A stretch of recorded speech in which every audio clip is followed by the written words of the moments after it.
नमस्कार दोस्तों, welcome to my YouTube channel. तो दोस्तों, आज की यह वीडियो आज सभी के लिए बहुत खास होने वाली है, क्योंकि हमारे सभी सर्वर भाइयों के लिए एक राजस्व विभाग की तरफ से नया काम जारी कर दिया गया है।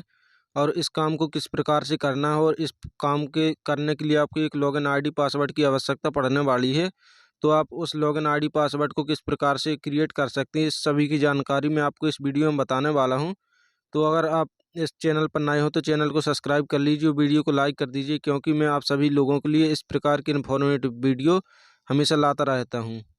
तो चलिए, आज की वीडियो में आपको बताने वाला हूं कि इसके लिए आप आईडी पासवर्ड किस प्रकार से बना सकते हैं और आपको किस प्रकार से इस आईडी पासवर्ड की वजह से आपको इसमें काम करना है। तो इसकी जानकारी मैं वीडियो में बताने वाला हूँ, तो वीडियो को अंत तक ज़रूर देखें। वीडियो को बिल्कुल भी स्किप मत करें, क्योंकि वीडियो को एक एक पार्ट इम्पोर्टेंट होने वाला है। तो वीडियो को पूरा अंत तक ज़रूर देखें। तो चलिए, आपको सबसे पहले आ जाना है अपने गूगल या फिर क्रोम ब्राउज़र पर। और यहाँ पर आपको आने के बाद आपको भू अभिलेख सर्च करना है।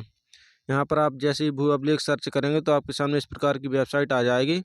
तो आपको फर्स्ट वाली वेबसाइट पर क्लिक कर देना है। जैसे ही आप इस वेबसाइट पर क्लिक करेंगे तो आपके सामने कुछ इस प्रकार का इंटरफेस आ जाएगा। तो आपको यहाँ पर अपना एक यूज़र नेम आईडी पासवर्ड बनाना है। तो आईडी पासवर्ड किस प्रकार से बनाना है, तो इसके लिए मैं आपको बताने वाला हूँ। तो आपको यहाँ पर रजिस्टर एज पब्लिक यूज़र वाला एक बटन दिखाई देगा, तो आपको इस पर क्लिक कर देना, क्योंकि आपको यहाँ पर अपनी पब्लिक यूज़र आईडी बनानी है। उसके बाद आपके सामने कुछ इस प्रकार का एक फॉर्म खुलकर आ जाएगा। तो इस फॉर्म में आपको अपनी सभी जानकारी भर देनी है। और यहाँ पर आपको पहले तो आपको अपनी लॉगिन आईडी बनाना है। और लॉगिन आईडी में आपको एक बात का विशेष ध्यान देना है कि आपको यहाँ पर ABCD का इस्तेमाल नहीं करना है। यहाँ पर आप लॉगिन आईडी में अपना मोबाइल नंबर का ही यूज करें तो बेहतर होगा, क्योंकि कई बार इसमें जो ABCD के अक्षर हैं वो लेता नहीं है। तो इसके लिए आप मोबाइल नंबर के माध्यम से अपनी लॉगिन आईडी बना सकते हैं। और उसके बाद आपको यहाँ पर अपना नाम, मध्य नाम है तो डाल देना है, अन्यथा ज़रूरत नहीं है। उसके बाद यहाँ पर लास्ट नाम, पिता का नाम, अपना एड्रेस और यहाँ पर अपना डिस्ट्रिक्ट सिलेक्ट कर लेना है। यहाँ पर आप जैसे ही क्लिक करेंगे तो सारे ज़िला पे यहाँ पर खुलकर आ जाएंगे। तो आपको अपना डिस्ट्रिक्ट सिलेक्ट कर लेना है। उसके बाद यहाँ पर डिस्ट्रिक्ट सिलेक्ट करने के बाद यहाँ पर स्टेट ऑटोमेटिक सिलेक्ट होता है। और उसके बाद आपको यहाँ पर अपनी तहसील का नाम डाल देना है कि आप किस तहसील के रहने वाले हैं। उसके बाद आपको इस पिन कोड वाले ऑप्शन में आपको अपना पिन कोड डाल देना है, जितना भी आपका पिन कोड हो। और उसके बाद आपको यहाँ पर एक ईमेल का ऑप्शन दिखाई दे रहा होगा, तो आपको यहाँ पर अपना ईमेल भी डाल देना है। और ईमेल डालने के बाद उसके नीचे आपको अपना मोबाइल नंबर डालना है। और मोबाइल नंबर डालने के बाद आपको इस कैप्चर को भर देना हो। कैप्चर को भरने के बाद आपको जो सेंड OTP का बटन दिखाई दे रहा है, इस पर आपको क्लिक कर देना है। इस पर आप जैसे ही क्लिक करेंगे तो आपके मोबाइल पर OTP आएगा। तो चलिए, मैं आपको यहाँ पर अपनी जानकारी भर कर बताने वाला हूँ। उसके बाद आप देखेंगे कि किस प्रकार से OTP आती है। तो यहाँ पर मैं अपनी जल्दी से जानकारी भर देता हूँ। उसके बाद आप देखेंगे कि किस प्रकार से आगे की प्रक्रिया को करना है। तो यहाँ पर मैं जल्दी से अपनी जानकारी भर रहा हूँ। उसके बाद तब तक आप इस वीडियो को लाइक कर दीजिए और चैनल को सब्सक्राइब ज़रूर कर लें, क्योंकि मैं आप सभी लोगों के लिए इस प्रकार की इन्फॉर्मेटिव वीडियो हमेशा लाता रहता हूँ। तो आप सभी यहाँ पर देख सकते हैं कि मैंने अपनी जो जानकारी है यहाँ पर भर दी है। और उसके बाद आपको यहाँ पर एक मैसेज आएगा कि आपके जो मोबाइल नंबर या ईमेल आईडी पर एक OTP आया है। तो उस OTP को आपको यह जो आपको पीला कॉलम दिखाई दे रहा है, इस पीले कॉलम में आपको उस OTP को भर देना है। और यहाँ पर आपको OTP को भरने के बाद ऊपर दिए गए उसको कैप्चा वाले कोड को फिर से भरना है। यहाँ पर इस कैप्चा को अगर समझ में नहीं आ रहा है तो आपको यहाँ पर एक रिफ्रेश का बटन दिखाई दे रहा होगा, तो आपको इस कैप्चा को रिफ्रेश भी कर लेना है। और रिफ्रेश करेंगे तो नया कैप्चा आ जाएगा। उसके बाद आप उस कैप्चा को यहाँ पर भर सकते हैं। तो इस प्रकार से आपको यहाँ पर अपना कैप्चा कोड भर देना है। और कैप्चा कोड यहाँ पर भरने के बाद आपको यहाँ पर नीचे जो पंजीकृत करें वाले बटन पर क्लिक कर देना है। आप इस पर जैसे ही क्लिक करेंगे तो आपके सामने यहाँ पर आ जाएगा, धन्यवाद MP भूलेख.gov.in पर आपका पंजीकरण सफलतापूर्वक कर लिया गया है। और अपने लॉगिन आईडी एवं पासवर्ड हेतु अपने कृपया पंजीकृत मोबाइल नंबर, ईमेल आईडी को चेक करें। तो उसके बाद आपका मोबाइल नंबर पर एक मैसेज आया होगा, तो आप उसमें आपको ईमेल आईडी और पासवर्ड भेज दिया गया है। तो आप उस मोबाइल नंबर के माध्यम से अपनी मैसेज को चेक कर लें कि आपके मोबाइल में आया है या नहीं।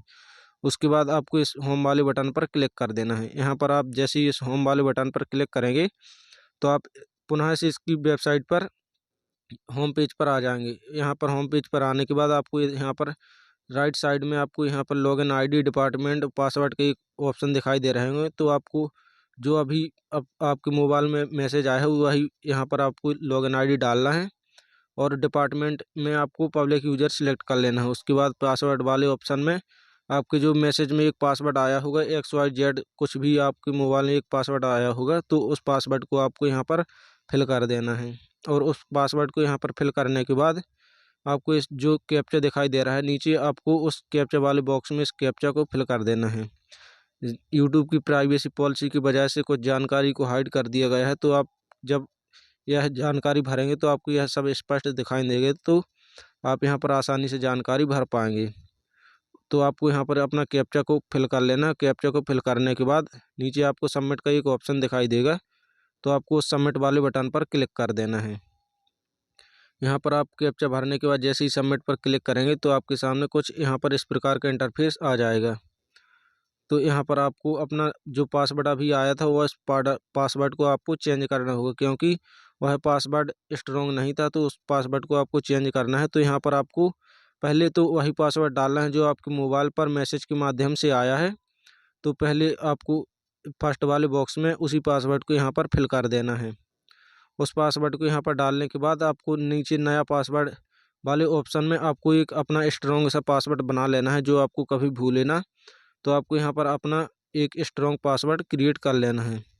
तो यहाँ पर आप जैसे ही अपना स्ट्रॉन्ग पासवर्ड डालेंगे तो आपके सामने एक नीचे एक और ऑप्शन दिखाई देगा कि कन्फर्म पासवर्ड। तो आपको उसी पासवर्ड जो आपने अभी नया पासवर्ड बनाया है उसी पासवर्ड को कन्फर्म करने के लिए आपको इस नीचे वाले बॉक्स में भी उसी पासवर्ड को दोबारा से डाल देना है जो आपने अभी हाल ही में बनाया है। तो यहाँ पर दोनों पासवर्डों को डालने के बाद आपको एक नीचे पासवर्ड बदलने वाला एक ऑप्शन दिखाई दे रहा होगा, तो आपको इसी ऑप्शन पर क्लिक कर देना है। आप जैसे ही इस ऑप्शन पर क्लिक करेंगे तो थोड़ा यहाँ पर आप वेट भी लोडिंग लेगा, तो लोडिंग लेने के बाद आपके सामने यहाँ पर थोड़ा वेट कर लें और जैसे ही आपके सामने कुछ इस प्रकार का नया इंटरफेस आएगा तो आपके सामने यहाँ पर आ जाएगा कि यहाँ पर आप अभी वेटिंग के लिए बोल रहा है, तो तब तक वेट करते हैं। तब तक इस वीडियो को लाइक कर दें। तो यहाँ पर आप देख सकते हैं कि इस पासवर्ड बदल दिया गया है, कृपया नए पासवर्ड का यूज करके आप लॉगिन करें। तो इसके बाद आपके मोबाइल पर एक और नया मैसेज आया होगा, उसमें आपने जो अभी पासवर्ड क्रिएट किया है वही पासवर्ड आया होगा। तो आपको यहाँ पर लॉगिन वाले आईडी में आपको अपनी लॉगिन आईडी डालना है और लॉगिन आईडी डालने के बाद इस डिपार्टमेंट में आपको पब्लिक यूजर सेलेक्ट करना है और जो अभी पासवर्ड आया है या आपने जो अभी पासवर्ड बनाया है उसी पासवर्ड को यहाँ पर पासवर्ड वाले बॉक्स में क्रिएट कर देना है। पासवर्ड डालने के बाद आपको पुनः से इस कैप्चा को यहाँ पर भर लेना है। कैप्चा समझ में नहीं आ रहा है तो आपको रिफ्रेश बटन पर क्लिक करके कैप्चा को रिफ्रेश कर लेना है। उसके बाद आपको सबमिट पर क्लिक करना है। आप यहाँ पर जैसे ही सबमिट पर क्लिक करेंगे यहाँ पर लोडिंग लेने के बाद आपके सामने कुछ इस प्रकार से इंटरफेस आ जाएगा। तो यहाँ पर आप आसानी से इस प्रकार से लॉगिन हो सकते हैं, क्योंकि आप बिना पासवर्ड बदले इसमें लॉगिन नहीं हो सकते। तो एक बार आपको पासवर्ड चेंज करना आवश्यक है। उसके बाद आपको इन सभी ऑप्शनों को ध्यान नहीं देना है। आपको यहाँ पर एक लास्ट में ऑप्शन दिखाई देगा भूमि स्वामी आधार ई-केवाईसी। यहाँ पर आधार ई-केवाईसी वाले ऑप्शन पर आपको क्लिक करना है। इसी के माध्यम से आप किसानों की ई-केवाईसी कर पाएंगे। तो जैसे ही आप क्लिक करेंगे तो आपके सामने कुछ यहाँ पर इस प्रकार का इंटरफेस दिखाई देगा। तो आपको यहाँ पर जिस भी किसान की ई-केवाईसी करना है तो ई-केवाईसी करने के लिए पहले किसान का ज़िला सेलेक्ट करना है कि वह किसान किस ज़िले का निवासी है और किस ज़िले में उसकी ज़मीन है। तो उसके बाद आपको यहाँ पर तहसील सेलेक्ट करनी है। तहसील सेलेक्ट करने के बाद आपको यहाँ पर गांव सेलेक्ट करना है कि किसान की किस गांव में ज़मीन है। यहाँ पर आपको वही डाटा भरना है जो जहाँ पर किसान की ज़मीन है। अगर किसान की ज़मीन किसी अन्य ज़िले में है और निवासी किसी अन्य ज़िले का है तो आपको उसकी ज़मीन वाली डिटेल यहाँ पर भरना है, ना कि यहाँ पर उसकी निवास वाली। उसके बाद यहाँ पर आपको भूस्वामी और खसरा नंबर या प्लाट संख्या के 3 ऑप्शन दिखाई देंगे, तो आप जो बेहतर लगे तो उसको यहाँ पर चुन सकते हैं। मैं यहाँ पर आपको भूस्वामी के नाम से यहाँ पर सिलेक्ट करके बताने वाला हूँ किस प्रकार से कर सकते हैं। कई बार क्या होता है कि एक से किसानों के 2 नाम हो जाते हैं, तो यहाँ पर आपको दिक्कत आती है। तो आप बेहतर होगा कि खसरा नंबर से इनका चयन करें। यहाँ पर क्योंकि भूस्वामी में यहाँ पर बहुत सारे नाम हो जाते हैं, तो इसके लिए आप खसरा नंबर का इस्तेमाल करें तो आपके लिए बेहतर होगा। यहाँ पर आपको इस प्रकार से किसानों के नाम में ढूंढने में भी आपको बहुत दिक्कत होती है, तो इस प्रकार से आप खसरा नंबर का यूज करेंगे तो तब आप बेहतर तरीके से कर पाएंगे। तो यहाँ पर आपको किसान का नाम सेलेक्ट कर लेना है और यहाँ पर किसान का नाम सेलेक्ट करने के बाद आपको जो यहाँ पर बगल में खसरा संख्या प्लाट संख्या चयन करने का ऑप्शन दिखाई दे रहा है। तो आप यहाँ पर जैसे ही किसान का नाम का चयन करेंगे तो आपके सामने कुछ इस प्रकार का इंटरफेस आ जाएगा। जैसे ही आप इस पर क्लिक करेंगे तो यहाँ पर किसान के सभी खसरे आ जाएंगे। तो किसी एक खसरे को आपको सिलेक्ट कर लेना है, उसके बाद विवरण दिखे पर क्लिक कर देना है। जैसे ही आप विवरण दिखे पर क्लिक करेंगे तो आपके सामने कुछ इस प्रकार का इंटरफेस आ जाएगा। तो यहाँ पर आपको जिस भी किसान की केवाईसी करना है उस किसान का पहले नाम चयन करना है। फिलहाल यह जिसकी मैं केवाईसी कर रहा हूँ उसकी शामिल खाता की ज़मीन है, तो 2 किसानों के नाम आ रहे हैं। उसके बाद आपको इस ई-केवाईसी वाले बटन पर क्लिक कर देना है। जैसे ही आप इस पर क्लिक करेंगे तो इस प्रकार की एक विंडो छोटी सी आ जाएगी। तो इस विंडो में आपको आधार संख्या वाले बॉक्स में आधार कार्ड नंबर डाल देना है किसान का, और आपको यहाँ पर किसान का आधार कार्ड नंबर डालने के बाद OTP जनरेट करें वाले बटन पर क्लिक कर देना है। जैसे ही आप क्लिक करेंगे तो अनुरोध सक्सेसफुली भेज दिया जाएगा। तो आपको अब किसान के मोबाइल पर जो अभी OTP भेजा गया है उस OTP को आपको यहाँ देखना है और उस OTP को आपको इस OTP वाले बॉक्स में डाल देना है। यहाँ पर आप जैसे ही OTP डालेंगे वो तो OTP डालने के बाद आपको इस नीचे दिए गए जमा करें वाले बटन पर क्लिक कर देना है। यहाँ पर आप जैसे ही जमा करें वाले बटन पर क्लिक करेंगे तो आपका सत्यापन सफलतापूर्वक कर दिया गया है। उसके बाद ओके पर क्लिक कर देना है। उसके बाद आपके सामने किसान की इस प्रकार से डिटेल खुलकर आ जाएगी। यहाँ पर जैसे ही किसान की डिटेल खुलकर आ जाएगी तो आपको इस वाले बिंदु को चेक मार्क कर देना है। उसके बाद आपको यहाँ पर किसान की फ़ोटो के बगल में आपको एक मोबाइल नंबर का ऑप्शन दिखाई देगा, तो आपको यहाँ पर किसान का मोबाइल नंबर टाइप करना है। कई किसानों के यहाँ पर मोबाइल नंबर पहले से डरे होते हैं, तो आपको पुनः से यहाँ पर मोबाइल नंबर डाल देना है और उसके बाद OTP भेजने वाले बटन पर क्लिक कर देना है। जैसे ही आप इस पर क्लिक करेंगे तो किसान के मोबाइल नंबर पर जो अभी आपने मोबाइल नंबर डाला है उसी मोबाइल नंबर पर एक OTP जाएगा। तो OTP डालने के बाद आपको यहाँ पर जमा करें वाले बटन पर क्लिक कर देना है। यहाँ पर OTP डालने के बाद आप जैसे ही इस जमा करें वाले बटन पर क्लिक करेंगे तो आपके सामने कुछ यहाँ पर इस प्रकार से लोडिंग लेने के बाद इस प्रकार से आ जाएगा कि आपका मोबाइल नंबर सफलतापूर्वक सेव कर दिया गया है। तो आपको इस पर ओके कर देना है। यहाँ पर आप जैसे ही ओके करेंगे तो आपके सामने कुछ इस प्रकार का इंटरफेस आ जाएगा। तो आपको यहाँ पर नीचे कुछ जानकारी पढ़ने की दी गई है, तो आपको इसको पढ़ना है और उसके सामने आपको एक बॉक्स दिखाई दे रहा है, तो आपको उस बॉक्स को टिक मार्क कर देना है। यहाँ पर आप जैसे ही बॉक्स को टिक मार्क करते हैं तो आपको एक द्वारा इस जानकारी को अवश्य पढ़ लेना उसके लिए। उसके बाद आपको अनुमोदन हेतु भेजने वाले बटन पर क्लिक कर देना है। तो यहाँ पर आपकी जानकारी सुनिश्चित करने के लिए बोला गया है, तो आपको एक बार से जानकारी जरूर चेक कर लेना। उसके बाद अनुमोदन भेज दिया गया है तो आपको यहाँ पर ओके पर क्लिक कर देना है।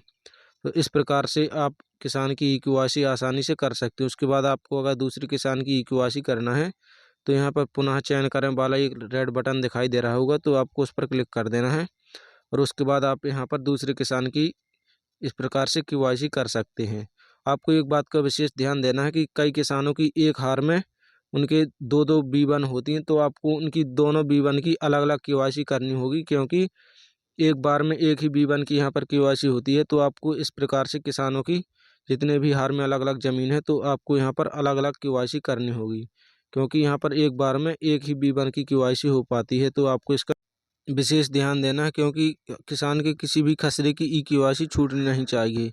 और यह कार्य करने के बाद आप किसान से 10-20 रुपये चार्ज आसानी से कर सकते हैं, क्योंकि जब किसान CSC ऑनलाइन सेंटर पर जाएगा तो वहाँ भी उसको चार्ज लगने वाला है। तो आप भी इस काम को किसानों के घर घर जाकर कर सकते हैं और अच्छा खासा पैसा कमा सकते हैं। सभी सर्वेयर साथियों से मेरा एक अनुरोध है कि इस कार्य को करने से पहले आप अपने ग्राम पंचायत या अपने हल्का के पटवारी से एक बार संपर्क जरूर कर लें, क्योंकि उनसे यह कार्य को पूछना अनिवार्य है। तो आप एक बार उनसे संपर्क जरूर कर लें कि हम किसानों को यह कार्य कर सकते हैं। तो दोस्तों, वीडियो अच्छी लगी हो तो वीडियो को लाइक करें एवं चैनल को सब्सक्राइब करना बिल्कुल भी न भूलें, क्योंकि मैं आप सभी लोगों के लिए इस प्रकार के इन्फॉर्मेटिव वीडियो हमेशा लाता रहता हूं। धन्यवाद।